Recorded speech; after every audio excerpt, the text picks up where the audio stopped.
Hi, my name is Zachary Will. I'm here with Riverside Studios. Today I'm reviewing the Sigma 16mm f1.4 contemporary lens, and specifically for E-mount. And this is a really cool lens because of how wide it is and how fast it is.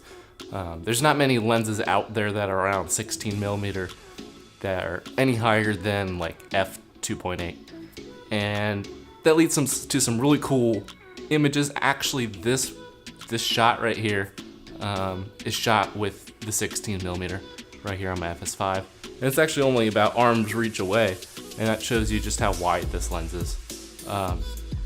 And that the f1.4 allows you to get wide shots but still get depth of field. You know, if you bring something super close to the lens, you can get some super shallow depth of field. It actually has a really close minimum focus distance, which is super cool. The focus ring is super nice, and actually this lens is like tack sharp.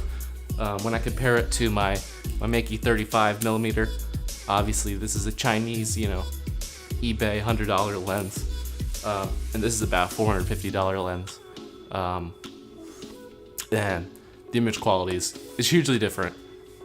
It's obvious that this is a much more professional lens. Even though it's in the contemporary lens lineup, I would still say that it has about that art lens quality to it. The interesting thing about Sigma lenses is that they're contrasty, they're sharp, but they don't have that like clinical look. I have like Sony lenses, and they're sharp and contrasty, but they have a very like clean and clinical and cool look. I think Sigmas have a little bit more warmth to them, even though they're still, less so than like Canon lenses. They still have a little bit more warmth than the Sonys do, and it just gives a little bit better image in my opinion.